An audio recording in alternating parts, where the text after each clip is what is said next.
جی میں نا وہ آپ کی ایک سن رہا تھا جی پروگرام، اس میں آپ تعریف قرآن کے حوالے سے گفتگو فرما رہے تھے. اچھا تو جی سر. میری عرض یہ ہے کہ آپ تعریف قرآن کے حوالے سے آپ کیا موقف اختیار کرتے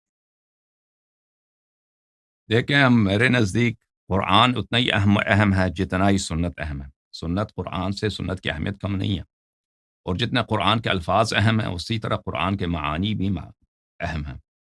تو مسلمان صرف غیرت دکھاتے ہیں قرآن کے الفاظ کے متعلق کہ قرآن کے الفاظ محفوظ ہیں، اس کے علاوہ قرآن کے معانی کے متعلق ان سب کا اجماع ہے کہ قرآن کے معانی جو رسول پاک صلی اللہ علیہ وسلم نے تفسیر کیا تھا، صحابہ کو سکھایا تھا، خطبے دیے تھے تفسیر، وَيُعَلِّمُهُمُ الْكِتاب، جو معلم کتاب تھے، وہ سب کھو گئے ہیں. وہ مسلمانوں کے پاس نہیں ہے. شیعوں کے پاس کچھ ہے، جماعت مخالفین کے پاس بہت کم ہے. اور اس کے علاوہ سنت تو بری طرح ناقص ہے، وہ بھی پوری سنت ہم تک نہیں پہنچی، اس سنت کا ایک حصہ ہم تک پہنچا. تو یہ حقیقت یہ ہے کہ دین ہر طرف سے، دین جو مسلمانوں کے پاس ہے ہر طرف سے ناقص ہے.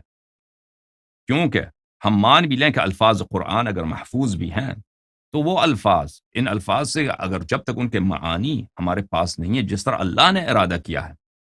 مثلا ایک کتاب ہے ہمارے پاس، ایک شاعر کا کتاب ہے، اس کا شاعر ہمیں سمجھ نہیں آتی اچھی طرح سے کہ اس کے شاعر کے اشعار کے کیا مراد ہیں، اچھی طرح سے ہمیں نہیں سمجھ آتی. تو لازمی بات ہے، یہ الفاظ کے حد تک تو ہیں، اس میں آپ مزے اٹھاؤ، شعر سنو، شعر پڑھو، واہ واہ کر دو، لیکن معانی نہیں آتے تو اس کے معانی سے ہم محروم رہیں گے. اسی طرح قرآن مجید کے متعلق ہم مان بھی لیں کہ الفاظ اس کے محفوظ ہیں، تو اس میں بلا شک اس کے معانی کہاں ہیں؟ وہ معانی جو رسول پاک صلی اللہ علیہ وسلم کی جانب سے تھے وہ تو کھو گئے. اسی طرح سنت کی بات، تو یہ ایک طرح سے ایک غیرت دکھاتے ہیں مسلمان کہ اگر قرآن محفوظ ہے تو الفاظ اگر محفوظ ہے تو سمجھتے ہیں کہ سارا مشکل حل ہو گیا ہے. نہیں، الفاظ اگر محفوظ بھی ہوں میرے محترم ناظرین تو اس طرح نہیں ہے کہ سب مشکلات حل ہو گئے، نہیں، مشکلات بحال خود باقی ہیں. جہاں تک الفاظ قرآن کا تعلق ہے تو مسلمان جو شیعہ بھی ہیں اور جو ہمارے بھائی اہل سنت کہلاتے ہیں وہ ہیں، یہ سب ان دونوں کا فی الحال اکثریت یہی کہتی ہے کہ، بلکہ جماعت اہل سنت کے اکثریت یہی فرماتے ہیں کہ قرآن کے الفاظ محفوظ ہیں، اس میں کسی طرح کا نقصان نہیں ہے. تو جب ہم فریقین کے علماء کے پاس جاتے ہیں کہ آپ کے پاس دلیل کیا ہے اس بات پر، کیونکہ یہ ایک ایسی بات ہے کہ بدیہی تو نہیں ہے جس کے لیے دلیل کی ضرورت نہ ہو، اس کے لیے دلیل کی ضرورت ہے. اگر قرآن ناقص ہے تو اس کے لیے بھی دلیل کی ضرورت ہے، قرآن کامل ہے تو اس کے لیے بھی دلیل کی ضرورت ہے. تو دلیل کیا ہے؟ تو دلیل کو جب ہم دیکھتے ہیں، دلیل ان کے پاس کچھ بھی نہیں ہے. نہ وہ شیعہ علماء جو کہتے ہیں قرآن کامل ہے ان کے پاس بھی کوئی دلیل نہیں ہے. جو معزز اہل سنت کے علماء فرماتے ہیں کہ قرآن میں کمی نہیں ہے، تو ان کے دلائل کو بھی آپ جب کھولتے ہیں تو سوائے تعصب کے کہ وہ تعصب کے بنا پر دلائل کو نظر انداز کرتے ہیں اور اپنے دلائل کو اچھی طرح سے نہیں دیکھتے کہ ان کے دلائل ان کے مدعا پہ دلالت نہیں کرتی. دوسری طرف جب ہم آتے ہیں کہ جو لوگ نزول قرآن کے شاہد تھے، صحابہ کرام، اہل بیت اطہار علیہم الصلاۃ والسلام، ان کا کیا موقف ہے، بالخصوص اہل بیت طاہرین علیہم السلام کا، جن کے متعلق رسول اللہ صلی اللہ علیہ وسلم نے فرمایا کہ یہ بھی قرآن سے الگ نہیں ہوں گے، اور قرآن اور اہل بیت اکٹھے حوض کوثر پہ رسول پاک صلی اللہ علیہ وسلم پہ وارد ہوں گے. تو ان کا کیا موقف ہے؟ تو جب ان کے متعلق آتے ہیں تو صحابہ کرام اور رسول پاک صلی اللہ علیہ وسلم کے اہل بیت اخیار علیہم السلام دونوں کی اجماع ہے، بلا شک و بلا رائب، کہ قرآن میں نقصان واقع ہوا ہے. ترتیب نزول نہیں ہے، اس کے علاوہ آیات اس میں سے کم کیے گئے ہیں. یہ تو بدیہی بات ہے. جو شخص اپنے تعصبات کو چھوڑ دے، ادلہ کی طرف دیکھے کہ دلیل کیا کہتی ہے. موجودہ قرآن جو ہمارے ہاتھ میں ہے، کیا یہ کامل ہے؟ اس کے کامل ہونے کی ہمارے پاس کوئی دلیل نہیں ہے. کیا یہ ناقص ہے؟ اس کے ناقص ہونے پر ادلہ بے حد و بے حساب ہیں.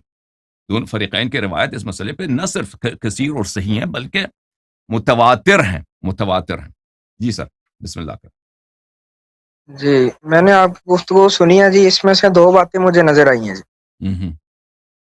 ایک بات یہ کہ آپ نے کہا کہ یہ دین کامل نہیں، دین ناقص ہے. اور دوسری بات آپ نے یہ کی کہ تحریف قرآن کے حوالے سے آپ نے کہا کہ اس میں تعریف ہوئی ہے، اور آپ نے کہا کہ اس پر دلائل بھی موجود ہیں. جی ہاں، تو یہ دو باتیں ہیں جی. پہلی بات یہ ہے کہ دین ناقص ہے، جو جبکہ اللہ جو ان رب مسلمانوں العزت کے نے پاس ہے. اللہ رب العزت نے قرآن مجید میں ارشاد فرمایا الیوم اکملت لکم دینکم و اتممت علیکم نعمتی و رضیت لکم الاسلام دینا۔ اب آپ کو ترجمہ بتانے کی ضرورت نہیں ہے۔ اور دوسری جگہ اللہ رب العزت نے ارشاد فرمایا الا للہ الدین الخالص۔ اب آپ اس چیز کو بخوبی جانتے ہیں کہ للہ الدین الخالص، کہ جس چیز کا حق مقدم ہو اس کو مؤخر کر دیا جائے، جس کا حق مؤخر ہو اس کو مقدم کر دیا جائے، اس میں تخصیص آ جاتی ہے۔ تو للہ الدین الخالص، للہ یہ خبر مقدم بن جائے گی، تو الدین الخالص یہ مبتدا مؤخر بن جائے گا۔ تو نمبر ایک کہ اس میں للہ الدین الخالص، ایک اس میں بات یہ ہے کہ اس میں تخصیص واقع ہو گئی۔ دوسری کیا ہے؟ وہ ہے الا للہ الدین الخالص، الا حرف تنبیہ آ گیا۔ اللہ رب العزت نے یہاں پر ایک الا حرف تنبیہ استعمال ہوا، دوسرا خبر مقدم مبتدا مؤخر تخصیص پیدا ہو گئی، اور دوسری جو میں نے آپ پر الیوم اکملت لکم دینکم واتممت علیکم نعمتی ورضیت لکم الاسلام دینا۔ یہ دو آیات جو ہیں یہ آپ کے سامنے میں نے رکھ دی۔ اور دوسری چیز کہ آپ نے کہا کہ تحریف قرآن کے حوالے سے ان کے پاس بھی کوئی دلیل نہیں ہے، ہمارے پاس جو ہے، یعنی ہم سے مراد آپ نے لیا کہ تشیع کے جو علماء ہیں، آپ نے کہا کہ ان کے پاس بھی اس پر کوئی دلیل نہیں ہے۔ تو اب اگر میں آپ کو یہ حوالہ پیش کروں قرآن مجید میں سے انا نحن نزلنا الذکر و انا لہ لحافظون، آپ پھر اس پر کوئی نہ کوئی بطلان لے کے آ جائیں گے، جبکہ انا نحن نزلنا الذکر و انا لہ لحافظون۔ میرا سوال یہ ہے کہ و انا لہو کی جو ہو ضمیر ہے وہ کس کی طرف لوٹ رہی ہے؟ اور وہ جو میں نے دو آیات پیش کی ہیں ان کا مجھے آپ جواب ارشاد فرما۔ ایک لہو کی ہو ضمیر کس کی طرف لوٹ رہی ہے، دوسرا وہ جو دو آیتیں ہیں ان کا جو حقیقی مصداق ہے وہ کیا ہے؟ جی میرے معزز ناظرین، الیوم اکملت لکم دینکم واتممت علیکم نعمتی ورضیت لکم الاسلام دینا۔ آج میں نے آپ کا دین آپ کے لیے کامل کیا ہے اور اپنی نعمت آپ پہ تمام کر دی ہے، اور اسلام کو دین کے حیثیت سے آپ کے لیے میں نے پسند کیا ہے اور اس سے میں راضی ہوا ہوں۔ یہ اللہ تعالیٰ کا ارشاد ہے۔ تو قبلہ صاحب کا یہ فرمان ہے کہ یہ دلالت کرتی ہے کہ دین اسلام کامل ہے۔ دین اسلام کامل ہے بلا شک و بلا ریب، دین اسلام کامل ہے۔ وہ کون سا دین؟ وہ دین جو رسول پاک صلی اللہ علیہ وسلم کے پاس تھا، وہ دین جو انہوں نے اپنے اوصیاء طاہرین علیہ السلام کو منتقل فرمایا، ٹھیک ہے نا۔ اب جو دین، جس دین میں اس کے بعد بدعتیں داخل ہو گئیں، اس دین میں سے بہت ساری چیزیں چینج کی گئی ہیں، اس کے اجزاء نکالی گئی ہیں، اس میں بدعتیں داخل کی گئی ہیں اس کی جگہ، اور اس میں سے رسول پاک صلی اللہ علیہ وسلم کے ارشادات حذف ہو گئے۔ اب اسلام کس چیز کا نام ہے؟ اسلام اس میسج کا نام ہے، اس پیغام کا نام ہے، اس رسالت کا نام ہے جو اللہ نے بشر کے لیے بھیجا ہے۔ رسول پاک صلی اللہ علیہ وآلہ وسلم جو صادق امین ہیں، انہوں نے اس انفارمیشن کو، اس میسج کو لے کے آیا ہے۔ اگر اس انفارمیشن میں سے، اس میسج میں سے بعض اجزاء کٹ گئے ہیں، ضائع ہو گئے ہیں تاریخ میں، تو اس کا مطلب ہے کہ میسج ہمیں ناقص پہنچا ہے۔ وہ میسج اس وقت کامل تھا بلا شک بلا ریب، اس میں کوئی شک ہی نہیں ہے۔ لیکن جو دین ہمارے اب یہ مسلمانوں کے پاس ہے، اس کی وہ بہت بدیہی ہے۔ عالم محترم، میں آپ کی خدمت میں عرض کر رہا ہوں، یہ قرآن مجید ہمارے سامنے ہے، یہ قرآن مجید یہ اسلام کا رکن رکین ہے، اس کا اسلام کا ستون ہے۔ اب مجھے بتائیں قرآن کے معانی کی اہمیت ہے یا نہیں؟ قرآن کے معانی کی قطعاً اہمیت ہے۔ والذی بعث فی الأمیین رسولا منہم یتلو علیہم آیاتہ ویزکیہم ویعلمہم الکتاب والحکمہ وإن كانوا من قبل لفی ضلال مبین۔ اللہ وہ ذات اقدس ہے جس نے امیین میں اپنا رسول بھیجا ہے۔ رسول صلی اللہ علیہ وسلم کا ایک کام یہ ہے کہ وہ آیات الہی کی تلاوت کرتے ہیں، قرآن مجید کی تلاوت کرتے ہیں، لوگوں کو قرآن سکھاتے ہیں، ویزکیہم، لوگوں کو پاک کرتے ہیں، ان کی گناہوں سے ان کو دور کرتے ہیں، بری عادات بری آداب سے دور کرتے ہیں، ان کو پاک کرتے ہیں۔ وَيُعَلِّمُهُمُ الْكِتَابَ، اور تیسری شان یہ ہے کہ ان کو کتاب سکھاتے ہیں رسول اللہ صلی اللہ علیہ وسلم۔ بس رسول پاک صلی اللہ علیہ وسلم کے بنیادی ڈیوٹیز میں سے، بنیادی واجبات میں سے اللہ کی جانب سے یہ فریضہ ہے کہ وہ کتاب سکھا دیں، کتاب سکھا دیں۔ اب قرآن مجید کے آیات ایسے ہیں کہ اب بلا شک بلا ریب کوئی بھی شخص اس کو ٹیسٹ کر کے دیکھ سکتا ہے۔ قرآن مجید کے آیات ایسے جنرل اسٹیٹمنٹس ہیں کہ اکثر کہ ان میں مفسرین میں بڑا اختلاف ہے کہ ہر آیت میں وہ مختلف احتمالات دیتے ہیں. آپ تفسیر فخر رازی کھول کے دیکھیے, تفسیر جامع البیان لابن جریر الطبری کھول کے دیکھیے, ہر آیت کے ذیل میں مختلف اقوال الا ماشاءاللہ کے ڈھیر لگے ہوئے ہیں. تو یہاں پر رسول پاک صلی اللہ علیہ وآلہ وسلم نے جو تفسیر فرمایا ہے بلا شک بلا ریب وہ حجت ہے, کیونکہ وہ قرآن ناطق ہے, قرآن اس کے سینہ اقدس پہ نازل ہوا ہے, قرآن کا امین وہ ہیں. اب ان کی تفسیر کہاں ہے؟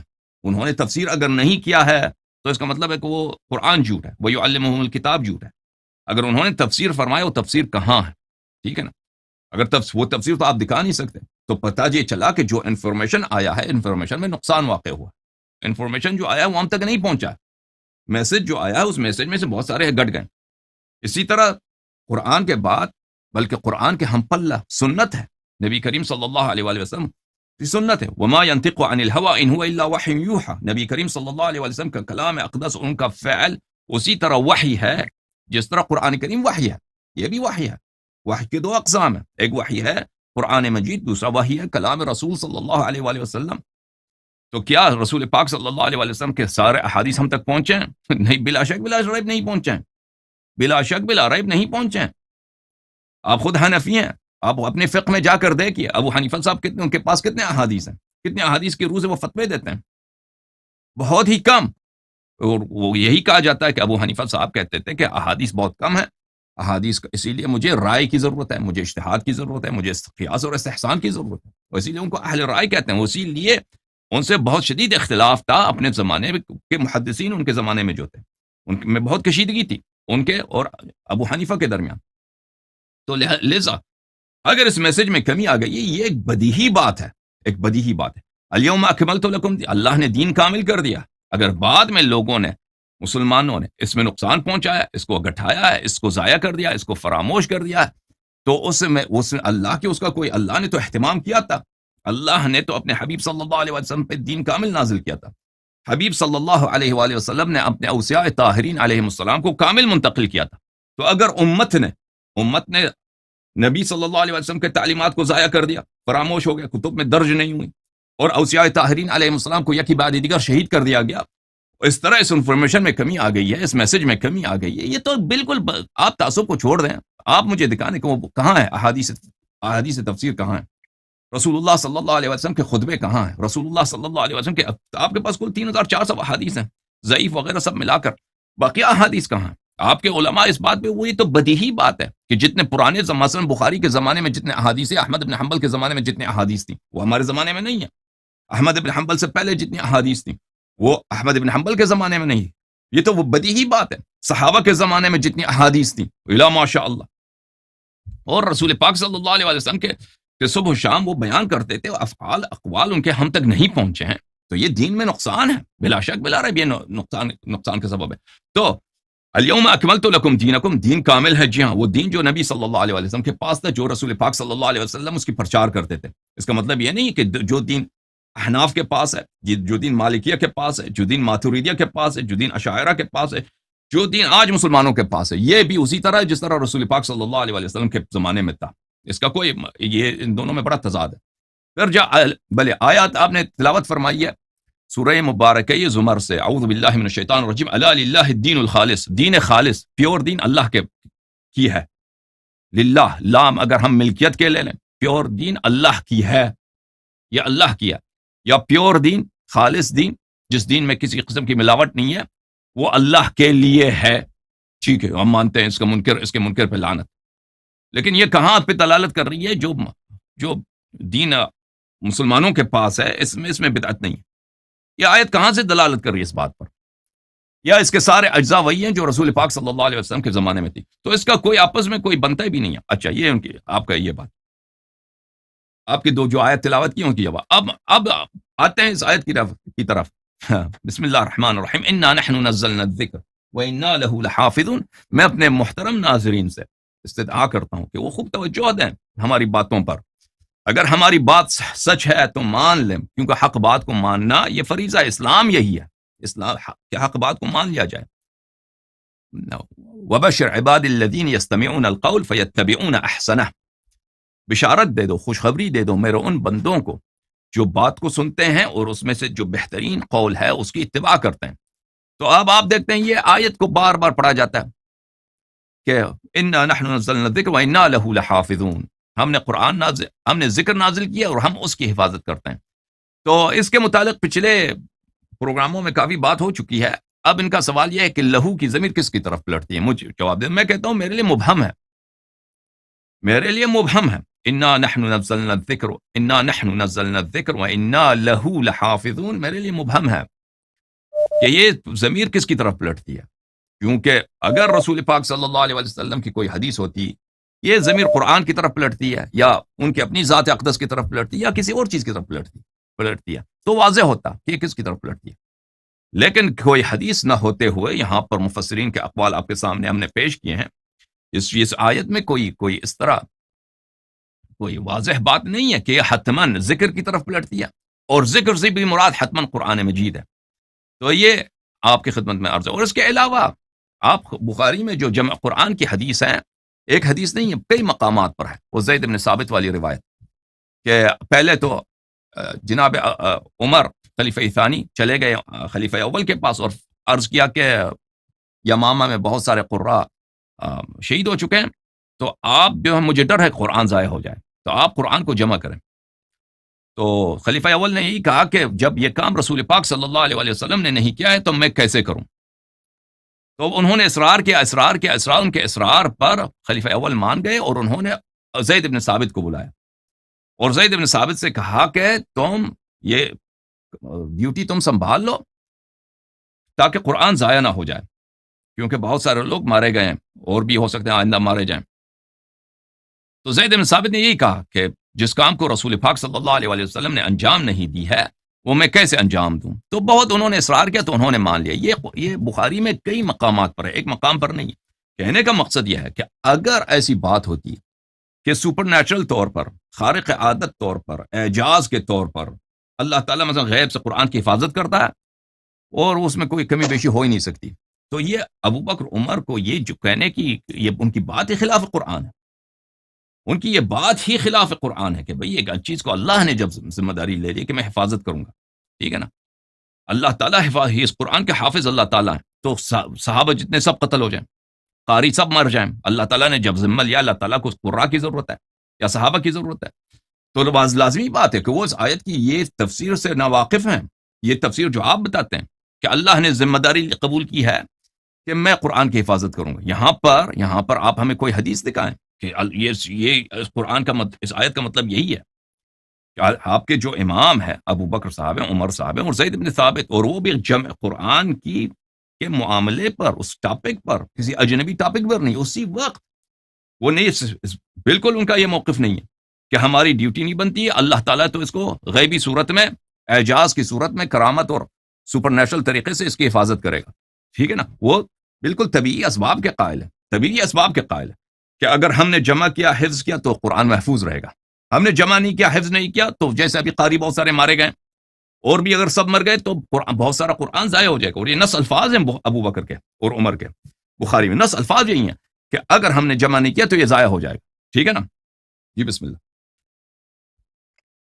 جی جتنی آپ نے گفتگو کی ہے اس میں سے دو باتیں نکلی ہیں. جی پہلی تو بات یہ آپ نے کی کہ وَيُعَلِّمُهُمُ الْكِتَابَ رسول اللہ صلی اللہ تعالی علیہ وآلہ وسلم نے جو تعلیم دی، آپ نے کہا کہ وہ کہاں گئی. یہ میں آپ کی بات کے ساتھ مکمل طور پر اختلاف نہیں کرتا، میں اتفاق بھی کسی حد تک کرتا ہوں کہ جو ذخیرہ احادیث تھا وہ کہہ لیں کہ اس میں جو یعنی گڑبڑ تھی وہ ہوئی ہے، لیکن جو ہمارے جرح و تعدیل کے امام ہیں، مثال کے طور پر امام ذہبی ہیں، امام قسطلانی ہیں، امام عسقلانی، اور جو اس طرح کی بڑی بڑی شخصیات ہیں، امام ذہبی وغیرہ، انہوں نے جو اسماء الرجال تھا اس پر انہوں نے کام کیا، سارے معاملات ہوئے. اچھا، جو وحی غیر مطلوب ہے یعنی کہ رسول اللہ صلی اللہ علیہ وآلہ وسلم کے جو فرامین ہیں، تو جو وہ ہم تک پہنچے، اور ائمہ محدثین نے جو یعنی اصول محدثین جو تھے ائمہ ان کے، انہوں نے ان پر حکم جاری کیا، اور بالخصوص جس طرح کے بخاری شریف میں ہے کہ رسول اللہ صلی اللہ علیہ وآلہ وسلم ایک پورا باب ہے اس میں تفسیر کا، اور ترمذی شریف میں بھی ہمارے پاس ہے کہ رسول اللہ صلی اللہ علیہ وآلہ وسلم نے کہ یہ آیت ارشاد فرمائی اس سے یہ مراد ہے، یہ ارشاد فرمائی اس سے یہ مراد ہے۔ تو اس میں رسول اللہ صلی اللہ علیہ وآلہ وسلم کے فرامین موجود ہیں جو رسول اللہ صلی اللہ علیہ وآلہ وسلم نے باتیں ارشاد فرمائیں۔ اور دوسرا یہ کہ آپ نے کہا جی کہ وہ امام اعظم جو تھے ان کے پاس احادیث نہیں تھیں تو اس لیے ان کو اہل الرائے کہا جاتا ہے۔ تو اہل الرائے ہونا کوئی ایسی بات نہیں ہے، جبکہ حضرت معاذ بن جبل رضی اللہ تعالیٰ عنہ کو رسول اللہ صلی اللہ علیہ وآلہ وسلم نے جب یمن کی طرف بھیجا تو فرمایا کہاں سے فیصلہ کرو گے؟ انہوں نے عرض کی یا رسول اللہ صلی اللہ علیہ وسلم میں قرآن مجید سے فیصلہ کروں گا۔ فرمایا اگر وہاں سے نہ مل سکا یا رسول اللہ صلی اللہ علیہ وسلم میں آپ کے فرامین سے کروں گا۔ فرمایا اگر ان میں سے بھی تجھے واضح طور پر نہ مل سکا، عرض کی انا اجتہد یا رسول اللہ صلی اللہ علیہ وسلم میں اجتہاد کروں گا۔ تو اگر انہوں نے ارشاد فرمایا کہ میں اجتہاد کروں گا، اہل الرائے یعنی کہ اہل رائے جو ہوتا ہے آپ اس کو جانتے ہیں کہ وہ از خود اپنی طرف سے، وہ امام اعظم ابو حنیفہ رحمۃ اللہ علیہ، یہ موضوع اور طرف چلا جائے گا، انہوں نے اپنی طرف سے خود از خود جو ہیں وہ باتیں نہیں گھڑی، بلکہ رسول اللہ صلی اللہ علیہ وسلم کی جو احادیث تھیں ان میں سے انہوں نے جو تھا وہ اس طرح کیا کہ ان میں سے جس طرح نکات نکلتے گیا، جس طرح مسائل کا استنباط و استخراج ہوتا گیا، وہ اس میں سے شکیں، ان میں سے جو مسائل تھا وہ اس کا استخراج استنباط کرتے چلے گئے۔ اور دوسرا یہ کہ انا نحن نزلنا الذکر و انا لہ لحافظون، آپ نے کہا جی لہو جو ہے کہا جی وہ انا نحن نزلنا الذکر، وہ کوئی اور بھی ذکر ہو سکتا ہے۔ اب میرا سوال یہ ہے کہ آپ نے کہا کوئی بھی ذکر ہو سکتا ہے، اب نزلنا یہ تنزیل سے ہے، آپ اس بات کو جانتے کہ تنزیل باب تفعیل اس کا خاصہ کیا ہے، تو اب باب تفعیل جو ہے اس میں سے تنزیل سے نزلنا آیا، نزلنا الذکر و انا لہ لحافظون، تو یہ جو یہاں باب تفعیل استعمال ہوا، نزلنا تفعیل کا صیغہ آیا، اس کا خاصہ جو ہے، ایک سوال یہ ہے کہ یہ یہاں تنزیل جو نزلنا تنزیل اس میں تفضیل آیا ہے، اس کا خاصہ بھی آپ کو پتہ ہے، یہاں یہ استعمال ہوا، اس کا کیا مطلب ہے؟ ایک اور دوسری بات، آپ نے کہا کہ حضرت سیدنا زید بن ثابت رضی اللہ تعالیٰ عنہ کو فاروق اعظم رضی اللہ تعالیٰ نے ان کی ڈیوٹی لگائی، انہوں نے حضرت ابوبکر صدیق رضی اللہ تعالیٰ عنہ کو کہا جی، انہوں نے کہا جی ہم اکٹھے کر لیں، تو امامہ میں جو قرہ حضرات ہیں ان کی شہادت ہو چکی ہے، تو اسی طرح آپ نے کہا کہ اگر یہی بات ہوتی تو ان کو نہیں پتا تھا کہ اللہ رب العزت نے اس کی حفاظت کا ذمہ لیا ہے، تو انہوں نے یہ کام کیوں شروع کیا؟ تو جناب آپ کی بات میں ہی میری بات کا جواب ہے، وہ اس طرح کہ اللہ رب العزت نے جو قرآن مجید نازل فرمایا وہ مختلف پتوں کے اوپر، پتوں کے اوپر، یا مختلف چیزیں، مختلف اشیاء ان کے اوپر لکھا ہوا تھا۔ صحابہ کرام رضی اللہ رضوان اللہ علیہ مجمعین انہوں نے اس کو حفظ کیا، رسول اللہ صلی اللہ علیہ وسلم کی بارگاہ سے لے کر، اور وہ قرہ جو تھے وہ کافی سارے شہید ہو گئے۔ تو یہ اللہ کی ہی حفاظت ہے کہ فاروق اعظم رضی اللہ تعالیٰ نے ابوبکر صدیق رضی اللہ عنہ کا، بخاری شریف میں وہ کئی جگہ پر یہ روایت آئی ہے کہ انہوں نے کہا میں یہ کام کبھی نہیں کروں گا جو رسول اللہ صلی اللہ علیہ وسلم نے نہیں کیا، تو انہوں نے پھر یعنی بار بار اصرار کیا، جلد اول جلد ثانی میں کثیر جگہ میں یہ روایت موجود ہے۔ تو قصہ مختصر یہ کہ وہ جو کام تھا یعنی کہ اجماع قرآن کا، قرآن مجید کو اکٹھا کرنے کا، جمع کرنے کا، جمع القرآن کا، وہ شروع ہو گیا۔ تو یہی تو اللہ رب العزت کی حفاظت کا ذمہ ہے کہ صحابہ اکرام رضوان اللہ علیہ مجمعین نے، یعنی کہ وہ جو صحابہ تھے جن کو یاد تھا وہ شہید ہونا شروع ہوئے، اور اس کے بعد فوراً اس کی جو حفاظت تھی، اس کی جو یعنی کہ ایک ترتیب اور تنظیم تدوین کا جو ایک طریقہ تھا منظم طریقے سے، وہ پھر شروع ہو گیا۔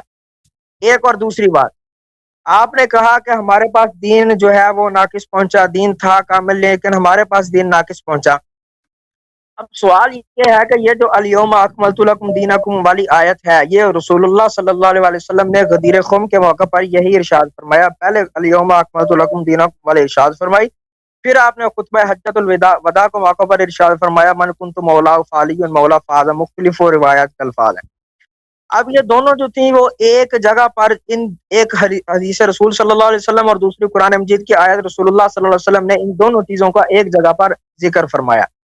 اب سوال یہ ہے کہ مولا کائنات علی المرتضیٰ کرم اللہ تعالی وجہہ الکریم ورضی اللہ تعالی عنہ علیہ السلام، آپ بھی وہاں موجود تھے، ائمہ اہل بیت بھی وہاں پر موجود تھے، ان کے گھر والے بھی موجود تھے، تو آپ اگر میں آپ کو یہ کہوں کہ انہوں نے سنا پھر انہوں نے آگے اس کو کیوں نہیں پہنچایا، آپ پھر میرے اوپر اعتراض کریں گے کہ جناب انہوں نے پہنچایا، آگے والوں نے نہیں اس کو بیان کیا۔ بھئی سوال یہ ہے کہ مولا کائنات کے جو ان کے یعنی کہ ان کے شیعین میں سے تھے، ان کے جو اصحاب تھے یعنی کہ ان کے جو ساتھی تھے وہ تو موجود تھے۔ جب اب یہ تو نہیں کہا جا سکتا کہ جناب سارے جو تھے وہ شہید ہو گئے تو ان میں سے کوئی بھی نہیں بچا۔ آج بھی سادات جو ہیں اور آج بھی جو ہے وہ سلسلہ اسی طرح چل رہا ہے۔ کوئی ایک تو لاکھوں میں سے، کوئی ہزاروں میں سے کوئی ایک تو ایسا بچہ ہوگا جس نے دین کامل بیان کیا ہو یا کوئی کہا ہو کہ رسول اللہ صلی اللہ علیہ وسلم کے یہ فرامین ہیں، مولا کائنات یہ ارشاد فرمایا، یا پھر کوئی ایک بھی نہیں ایسا بچہ جو دین کامل بیان کرنے والا ہو، وہ سارے ہی شہید ہو گئے، یا پھر ایسا نہیں تھا تو باقی تھے انہوں نے پھر اس کو بیان نہیں کیا۔ اور دوسرا یہ کہ تعریف قرآن کے حوالے سے اللہ پاک ارشاد فرماتا ہے افلا یتدبرون القرآن ولو کان من عند غیر اللہ لوجدوا فیہ اختلافا کثیرا۔ اچھا فرمایا کہ اگر یہ غیر اللہ کی طرف سے ہوتا تو لوجدوا فیہ اختلافا کثیرا، یقیناً لوجدوا فیہ اختلافا کثیرا، آپ اس میں اختلاف کثیرہ پاتے ہیں۔ اب سوال یہ ہے کہ اب آپ کہیں گے جی اب میرے اوپر آپ پھر سوال کر دیں گے بھئی ہم اس کے تو قائل ہیں، یہ تو اللہ کی طرف سے ہے۔ ہاں ہم بھی اس چیز کے قائل ہیں، یہ اللہ کی طرف سے ہے۔ اب اللہ پاک ارشاد فرماتا ہے لَوَجَدُوا فِيهِ اخْتِلَافًا كَثِيرًا، یقیناً آپ اس میں اختلاف کثیرہ پاتے اگر یہ غیر اللہ کی طرف سے ہوتا، اگر یہ اللہ کے غیر کی طرف سے ہوتا۔ یعنی کہ اللہ رب العزت نے یہ ارشاد فرما کر اس بات کی یہاں سے تصریح ہو رہی ہے کہ جب اللہ رب العزت نے ارشاد فرما دیا یہ میرا کلام ہے، یہ میرا قول ہے، میں نے جو رسول کریم صلی اللہ علیہ وسلم کے قلب مطہر پر نازل کیا، اس میں اختلاف نہیں ہو سکتا۔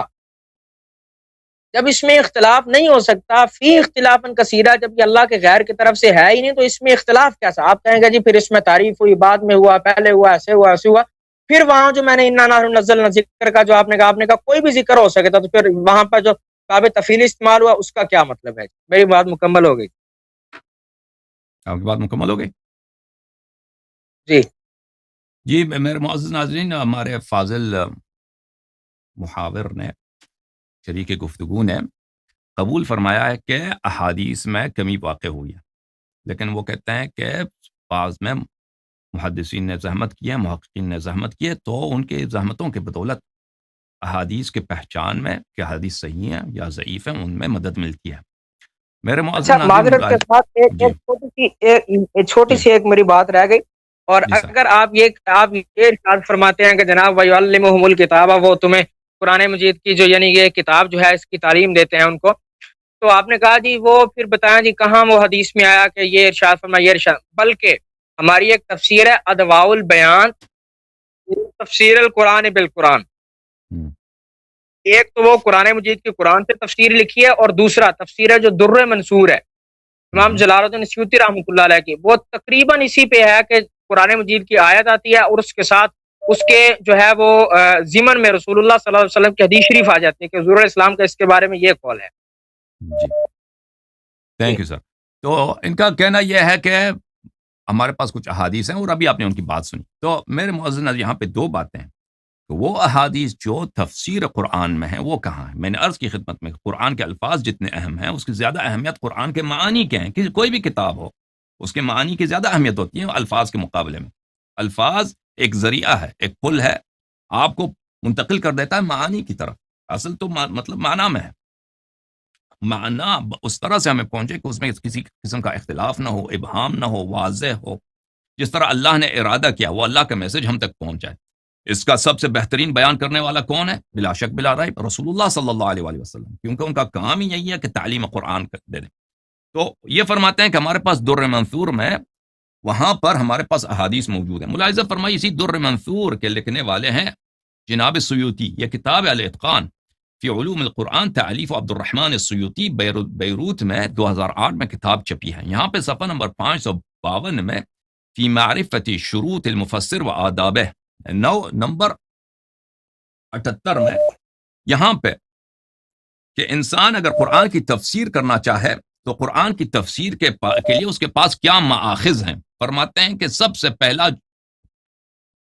سب سے اہم جو ہے وہ کیا ہے؟ رسول النقل عن النبی صلی اللہ علیہ وآلہ وسلم، نبی کریم صلی اللہ علیہ وسلم کی حدیث سب سے اہم جو ماخذ ہے، وہ بلا شک بلا ریب یہی ہے کہ اس میں سب سے اہم کون سا ماخذ ہے؟ نبی کریم صلی اللہ علیہ وسلم کے جو احادیث ہیں، وہو طراز المعلم، اور یہ سب سے بہترین ذریعہ ہے. لیکن یجب الحذر من الضعیف منہ والموضوع، لیکن اب برحذر رہیے، برخبردار رہیے کہ تفسیر میں ہمارے پاس رسول پاک صلی اللہ علیہ وسلم جو احادیث ہیں اس میں ضعیف بھی ہے اور موضوع بھی ہے. موضوع یعنی جھوٹی احادیث، ان سے آپ باخبر رہیے.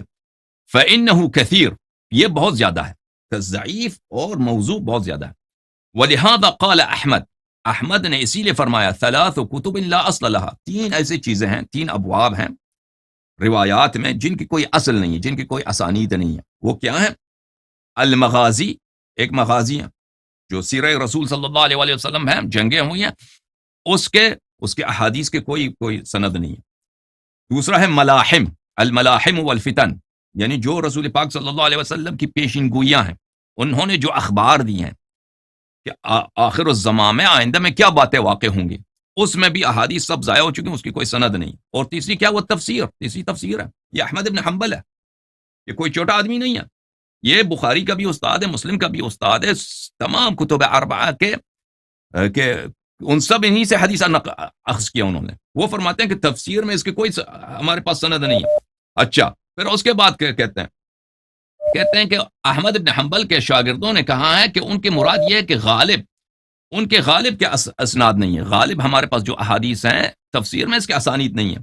وَإِلَّا فَقَدْ صَحَّ مِنْ ذَلِكَ كَثِيرٌ كَتَفْسِيرِ الظُّلْمِ بِالشِّكْرِ فِي آیَةِ الْأَنْعَامِ، لیکن ہمارے پاس بہت سارے احادیث ہیں جو صحیح ہیں تفسیر میں. مثلا آیت الانعام میں ظلم سے مراد شرک ہے. والحساب الیسیر بالعرض والقوة بالرمی فی قوله وعدوا لهم ما استطاع من قوة.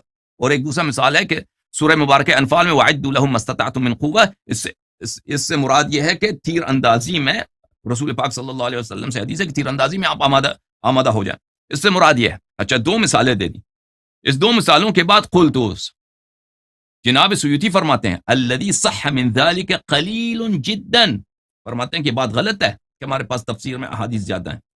فرماتے ہیں جو ہمارے پاس صحیح حدیث ہے تفسیر میں قلیل جدا، بہت ہی کم ہے، نہایت ہی کم ہے. بل اصل المرفوع منه فی غایت القلہ. اس کے بعد کہتے ہیں نہیں، اصل مرفوع کیا ہے؟ یعنی مستند. اب مستند ہے، ایک حدیث اگر مستند ہے اس کے ساتھ سند ہے، تو یہ تو عام ہے کہ اس سے وہ سند صحیح ہو یا ضعیف ہو یا حسن ہو یا وہ سند معتبر ہو یا غیر معتبر ہو. یہ تو نہیں ہے کہ اگر سند ہے تو وہ حتماً صحیح ہے. فرماتے ہیں اصل بات یہ ہے کہ مرفوع یعنی مستند فی غایت القلہ، مستند حدیث ہمارے پاس حدیث میں غایت قلت میں ہے.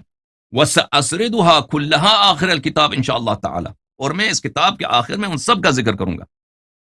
تو سیوطی صاحب وہی جو در منصور کے لکھنے والے ہیں، انہوں نے شہادت دی ہے کہ ہمارے پاس حدیث غایت قلت، مستند احادیث غایت قلت میں ہے، مستند احادیث.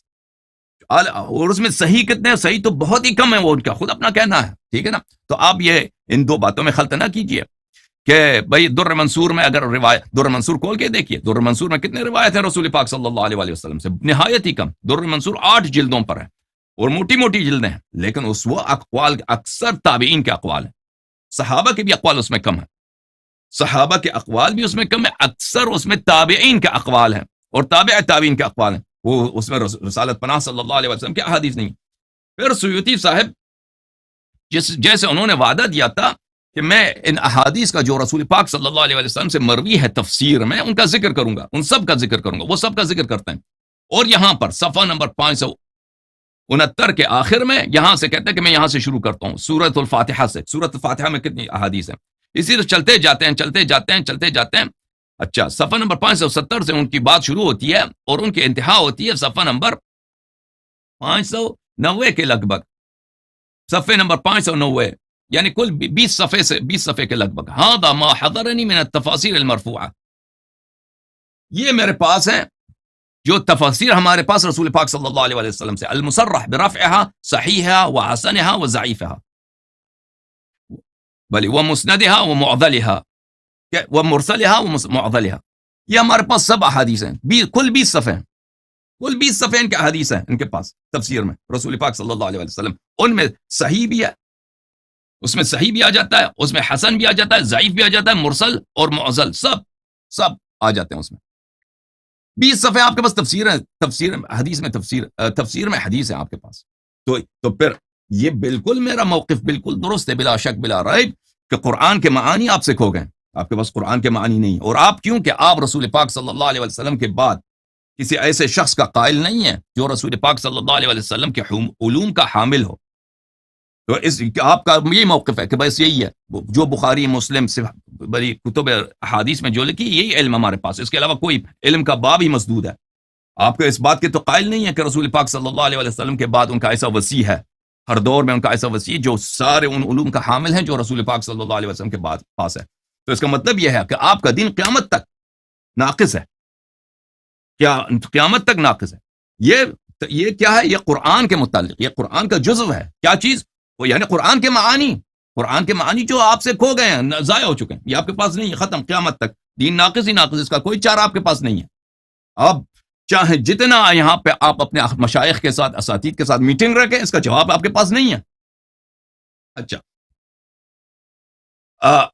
تو اس کا مطلب کیا ہوا؟ اس کا مطلب یہ ہوا کہ ہمارے پاس ایک کتاب ہے جس کا نام قرآن ہے، اس کے معانی میں ہمارے پاس اختلافات ہیں. اس کے اصلی معنی کیا ہمیں نہیں پتہ چلتا اکثر آیات میں، کیونکہ اکثر آیات میں کئی ایک اقوال ہیں. آپ کتاب اضواء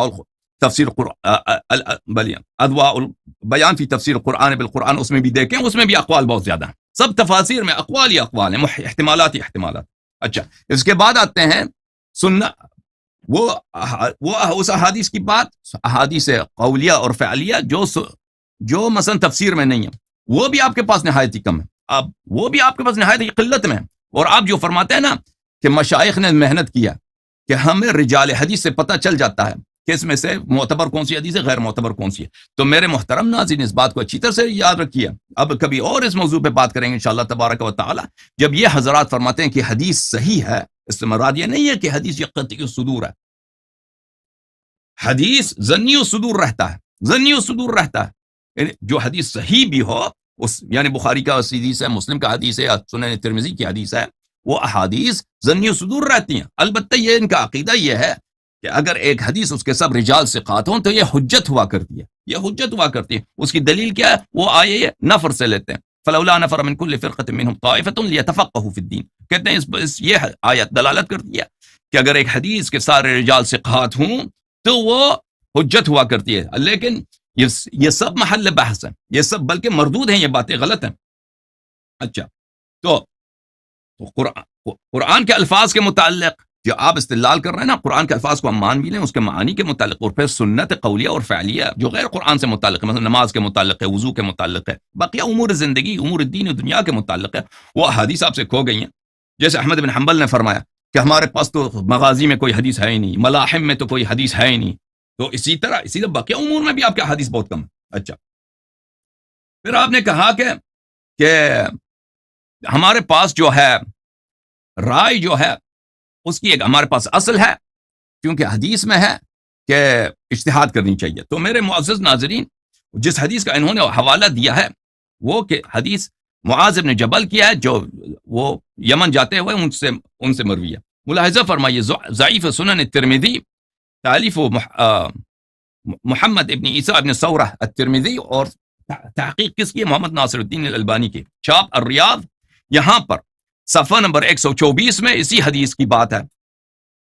باب ما جاء فی القاضی کیف یقضی، قاضی کیف قضاوت کرے گا. اچھا، قاضی اپنی ڈیوٹی کیسے انجام دے گا. تو یہاں پر کیف تقضی، اس نے کہا کہ اگر قرآن میں بھی نہ ہو، سنت میں بھی نہ ہو، تو میں اجتہاد کروں گا. الحمدللہ الذی وفق رسول اللہ صلی اللہ علیہ وآلہ ضعیفون. ایک حدیث آپ نے حوالہ دیا، وہ آپ کے اپنے کتب میں وہ حدیث ضعیف ہے. یعنی اجتہاد کی تصحیح کے لیے عمدہ جو سب سے محکم دلیل ہے جماعت ہمارے بھائیوں کے نزدیک، وہ یہی حدیث ہے کہ ہم اجتہاد کرتے ہیں. بھئی ایک چیز قرآن میں بھی نہیں، سنت نہیں، اپنی فکر سے بنا لیتے ہیں. جو سب سے اہم بات ہے وہ کیا ہے؟ وہ یہی ہے، اور وہ حدیث ضعیف ہے، اور حدیث ضعیف ہے. اس کے علاوہ میرے محترم ناظرین، آپ کی خدمت میں عرض کروں کہ یہ حدیث قرآن کے مخالف ہے. کیوں قرآن کے مخالف ہے؟ ملاحظہ فرمائیے، سورہ مبارکہ مائدہ میں اللہ تعالیٰ کا ارشاد ہے، آیہ نمبر 48 میں، فَحْكُمْ بَيْنَهُمْ بِمَا أَنزَلَ اللَّهُ، فَحْكُمْ بَيْنَهُمْ بِمَا أَنزَلَ اللَّهُ. اللہ تعالیٰ کا ارشاد ہے کہ آپ لوگوں میں قضاوت جب کرتے ہیں بما انزل اللہ کے مطابق آپ قضاوت کریں. اب قرآن میں نہیں ہے سنت میں اپنے سے آپ سے بنا دوں گا, اپنے فکر سے بنا دوں گا, یہ قرآن کے خلاف ہے. اچھا میں آپ کی خدمت میں عرض کروں, اگر کہ رائے کے مذمت میں آپ لوگوں کے ہاں احادیث بہت زیادہ ہیں, اگر میں آپ کو اگر آپ چاہیں تو میں وہ احادیث آپ کو دکھاؤں رائے کی مذمت میں, لیکن ہم موضوع سے نکل جائیں گے. جناب عمر سے اور باقی صحابہ سے بہت ساری روایت مروی ہیں کہ انہوں نے کیسے رائے کی, انہوں نے تعین کیا. اچھا اس کے علاوہ جب ابو حنیفہ صاحب کی ذکر آیا ہے تو میں آپ کی خدمت میں ان کے ایک بہت ہی جید عالم ہیں جو آپ سب جانتے ہیں, ان جماعت کا اس پہ فخر ہے, وہ اس کتاب کے مؤلف ہیں, کتاب بخاری کے مؤلف محمد ابن اسماعیل بخاری. ان کی بات سناؤں کہ وہ ان کا رائے کیا ہے ابو حنیفہ کے متعلق. یہ کتاب التاریخ الکبیر تالیف محمد ابن اسماعیل البخاری, یہ جلد نمبر 8 ہے اس کتاب کی, کتاب تاریخ کبیر میں. یہاں پر صفحہ نمبر 81 میں نعمان ابن ثابت ابو حنیفہ کے متعلق ان کی فرمائش کیا ہے, ملاحظہ فرمائیے. نعمان ابن ثابت ابو حنیفہ الکوفی مولا لبنی تیم اللہ ابن ثعلبہ. اچھا کان مرجئن, آپ کو پتہ ہونا چاہیے میرے محترم بھائی عالم صاحب عالم گرامی کہ محدثین کے ہاں مرجئہ جو ہیں وہ, ابھی میں آپ کو دکھاتا ہوں, میں الفاظ بڑے سخت ہیں, اگر میں آپ کو دکھاؤں کہ وہ ان کا عقیدہ کیا ہے. جہمیہ اور مرجئہ کے متعلق محدثین کے عقائد کیا ہیں, جیسے بخاری صاحب ہیں, مسلم صاحب ہیں, احمد ابن حنبل ہیں, ان کا عقیدہ کیا ہے؟ بلا شک بلا ريب ان کو زندیق سمجھتے تھے.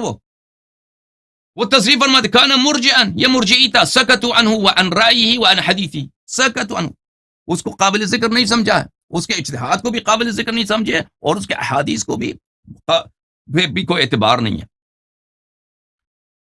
ملاحظہ فرمائیے تاریخ الاسلام وفیات المشاہیر والاعلام, چاپ دار الغرب اسلامی, جلد نمبر 8 پہ. یہاں پر ذہبی صاحب کی کتاب ہے, صفحہ نمبر 191 میں زہری سے روایت ہے, سالم اپنے والد سے روایت کرتے ہیں, الایمان لا یزید ولا ینقص, ایمان میں اضافہ کمی بیشی نہیں ہوتی. کیا ہے مرجئہ کا یہ قول تھا کہ ایمان قول ہے, ایمان صرف قول ہے, عمل کا ایمان میں کوئی دخل نہیں ہے.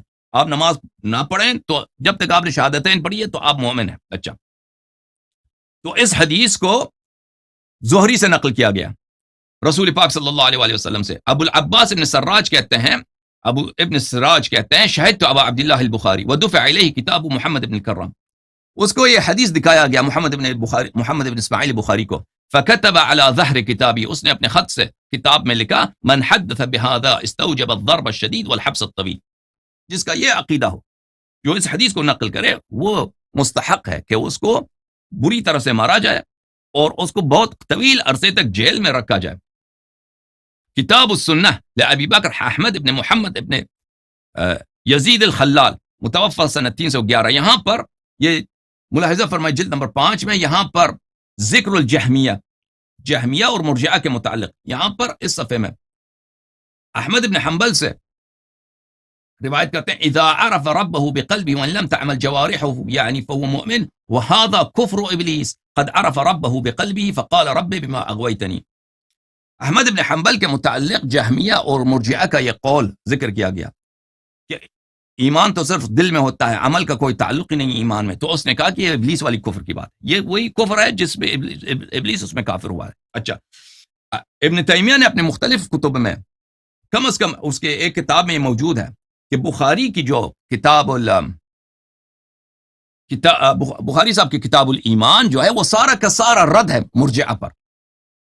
اور اس بخاری صاحب نے کتاب الایمان میں ایسے اس کے کتاب الایمان جو صحیح بخاری میں ہے یعنی جامع الصغیر میں ہے, وہ حدیث انہوں نے شامل کیے ہیں جس سے یہی ثابت کرنا ان کا مقصود ہے کہ عمل کا دخل ہے ایمان میں, اور صرف عقیدے سے انسان مومن نہیں بنتا. بہرحال تو یہ آپ کے آپ ان جنس کو وہ سمجھتے ہیں نا کہ ان کی اجتہاد صحیح ہے, یہ آپ کے بخاری ہے کہ نہ ان کے اجتہاد کو مانتا ہے نہ اس کی حدیث کو مانتا ہے ابو حنیفہ کی, اور اس کو اسلام سے بھی خارج سمجھتا ہے کیونکہ اس کو مرجئی سمجھتا ہے. اچھا اب آتے ہیں اس بات کی طرف, جمع قرآن کی طرف, کہ جمع قرآن والی حدیث میں کہ بلے صحاب کہ میں نے آپ کی خدمت میں عرض کیا کہ صحابہ کا یہ قول ہے صحابہ کا یہ قول ہے، جناب ابو بکر خلیفہ اول کا، جناب عمر خلیفہ ثانی کا، اور زید بن ثابت تینوں کا، کہ ہمیں قرآن جمع کرنی چاہیے، اگر جمع نہ کریں قرآن ضائع ہو جائے گا، کیونکہ بہت سارے صحابہ جو قاری تھے وہ شہید ہو چکے ہیں۔ تو اس کا مطلب ہی یہی ہے کہ وہ اس بات کو نہیں مانتے، اس بات کو نہیں مانتے کہ اللہ تعالیٰ نے قرآن کی ذمہ لی ہے، بلکہ یہ ہماری ذمہ داری ہے کہ قرآن کی حفاظت کریں۔ میں اس بات سے آگے بڑھتا ہوں میرے معزز ناظرین، اگر جمع قرآن کی آپ کہانی دیکھیں، جو ہمارے پیارے بھائی محترم برادران جو صحابہ کے ماننے والے ہیں، جو اپنے آپ کو اہل سنت کہتے ہیں، ان کا جس طرح عقیدہ مثلا امامت کی طرح ہے، اسی طرح قرآن مجید میں ان کا عقیدہ اگر دیکھیں تو بالکل واضح البطلان ہے۔ ان کا عقیدہ کیا ہے کہ ابھی انہوں نے خود کہا کہ رسول پاک صلی اللہ علیہ وسلم نے قرآن مجید کو لکھایا، کس میں لکھا؟ تختیوں پہ لکھایا، ہڈیوں پہ لکھایا، پتوں پہ لکھایا، اور وہ اس سے متفرق تھی، اور وہ وفات ہو گئے۔ تو وفات ہو گئی جس نبی صلی اللہ علیہ وسلم کی ڈیوٹی یہی تھی کہ قرآن کو پہنچانا ہے، اور قیامت تک تو دوسرا قرآن آنے والا نہیں ہے، یہ بعد میں آنے والے نسلوں تک امانت داری کے ساتھ کیسے پہنچایا جائے۔ نہ اس نے کوئی اہتمام کیا کہ اس قرآن کی حفاظت کرے، اس قرآن کو وہ جمع کر دے، یا کم از کم کسی امین شخص کے سپرد کر دے، امانت دار شخص کے سپرد کر دے کہ وہ بعد میں وہ اس کو جمع کرے تاکہ ضائع نہ ہو۔ کچھ بھی نہیں ہوا، کیا بس چلے گئے، ختم ہو گئے۔ جس طرح وہ دنیا سے چلے گئے اور خود وہ ہمیشہ خبردار دیتے تھے، تحذیر کرتے تھے کہ میرے بعد ایسے لوگ آئیں گے، ایسے امام آئیں گے جو آپ کو گمراہ کر دیں گے دین سے، لیکن ان کو پتہ بھی ہے کہ ساری اختلافات امامت کی وجہ سے ہے، اس کے باوجود انہوں نے امام کی تعین نہیں کیا۔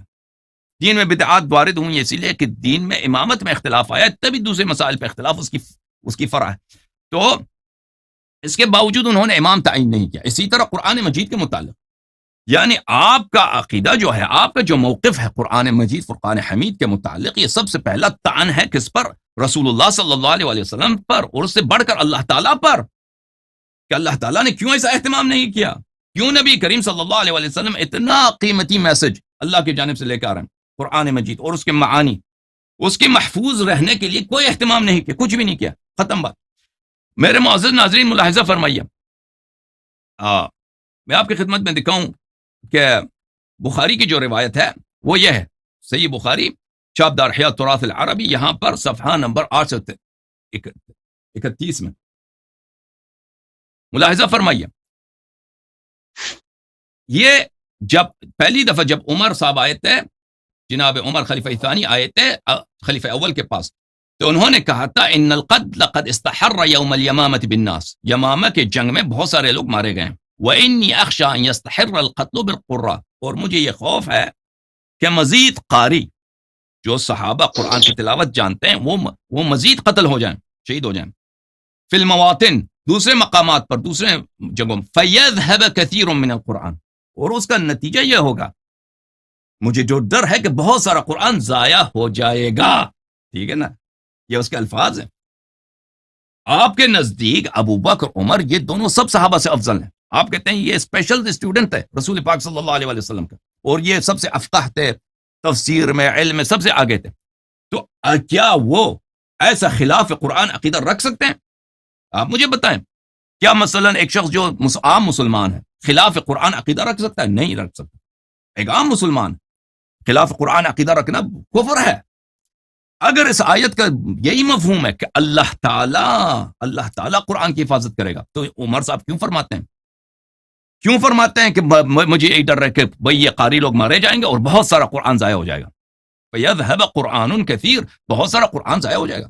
تو مطلب یہی ہے کہ وہ اس آیت سے وہ مفہوم نہیں لیتے جو آپ لیتے ہیں، ٹھیک ہے نا۔ اس آیت کا جیسے میں نے عرض کیا، یہ ایک زبردستی والی بات ہے کہ ایک آیت پکڑ لو، اس پہ ایک معنی جو ہے تحمیل کر دو، اس کا آیت کا معنی یہی ہے۔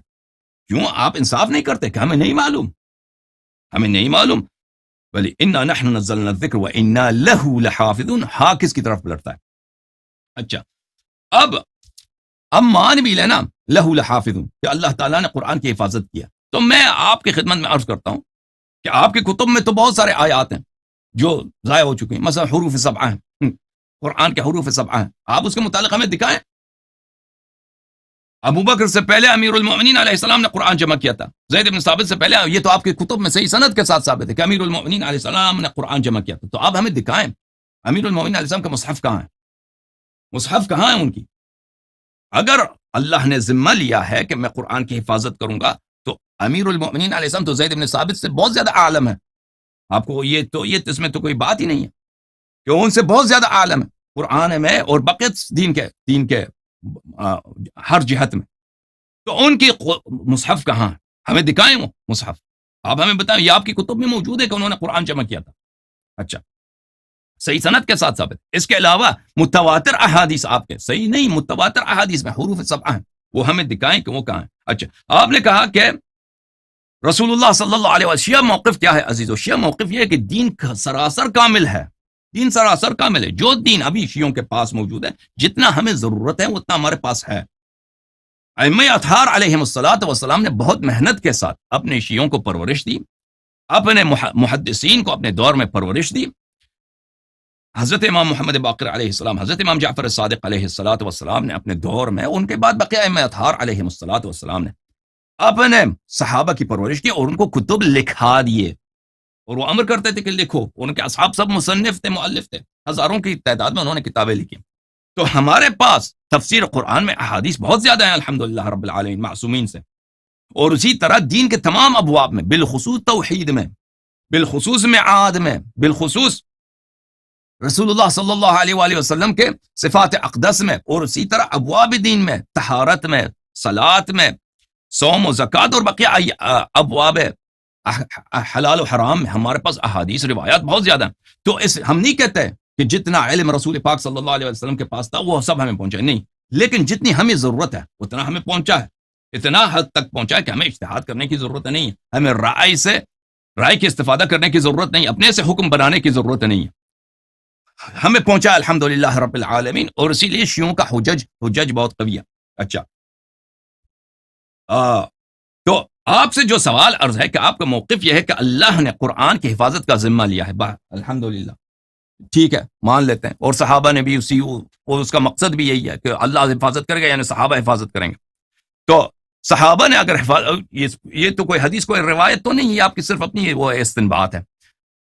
آپ ہمیں بتائیں کہ اگر اس آیت کا مقصد یہی تھا کہ اللہ تعالیٰ قرآن مجید کی حفاظت کرے گا، تو کیوں ابو بکر عمر نے اپنی میٹنگ میں یہ کہا کہ اگر قاری مزید مارے گئے تو قرآن بہت سارا ضائع ہو جائے گا؟